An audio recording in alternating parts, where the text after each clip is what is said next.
आज बनवणार आहोत आपण साबुदाण्याची खिचडी. आता मिरची तळून घेतलेली आहे साबुदाण्याच्या खिचडीसोबत खाण्यासाठी. मिरच्या कापलेल्या आहे खिचडीसाठी. शेंगदाणे, हा बटाटा. आता आपण टाकणार आहोत जिरे. जिरे भरपूर टाकले म्हणजे खिचडी छान लागते. त्यात टाकणार आहे हिरव्या मिरच्या.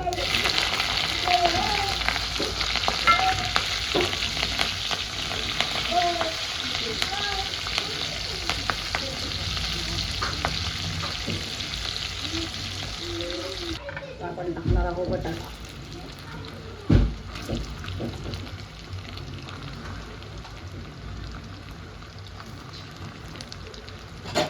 हा बटाटा चांगला व्यवस्थित मिक्स करून घ्यायचा.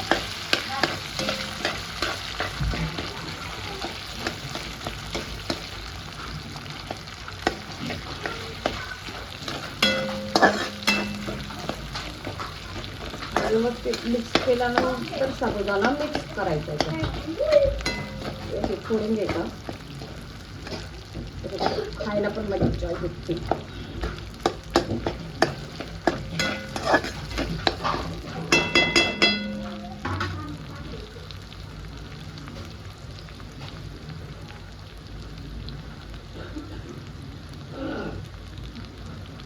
बघू शकता साबुदाणा मस्त बोलला भिजलेला आहे.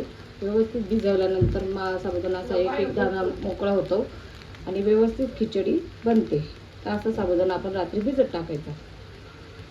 आता टाकणार आहोत आपण शेंगदाणा कूट. शेंगदाणे भाजून घेतले आणि त्याला व्यवस्थित दळून घेतलेले.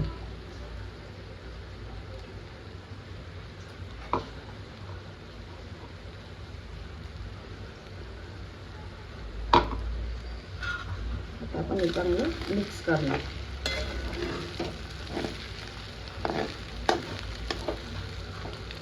त्याला व्यवस्थित मिक्स करून घ्यायचं.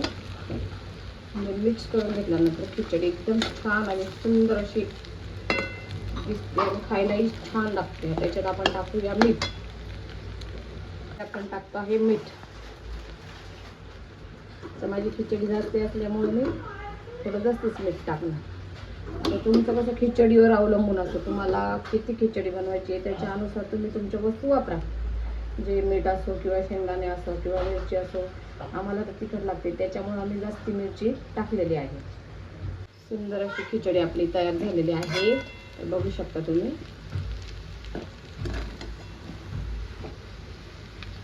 एकदम मऊ झालेली बघू शकता.